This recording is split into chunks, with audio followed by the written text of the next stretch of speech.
Helmet কো আরে ব্যাগে কি স্যার ব্যাগে 2 লাখ টাকা। হ্যাঁ 2 লাখ টাকা এত টাকা কোনে ভালো স্যার আমি তো বাজি খেলে 2 লাখ টাকা কামাই করছি স্যার। চাইলে আপনি বাজি খেলতে পারেন, খেলে লাখ টাকা কামাই করতে পারেন। আমি হলো পুলিশ, আমি বাজি টাজি খেললে স্যার তাইবে দেখেন বাজি জিততে পারলি 1 লাখ টাকা। 1 লাখ টাকা সারা চাকরি পাইলে 8,000 টাকা মাসে। আচ্ছা কো কি বাজি স্যার কালকে এই জায়গাতে আমি আইসা আপনার গাড়ি একটা চোয়ার মারবো, চোয়ার মারার পর আপনার শরীর পুরো লাল হয়ে যাবো।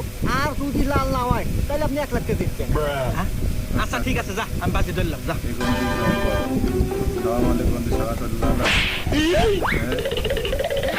আমার কাছে আলা নাই দে 1 লাখ টাকা দে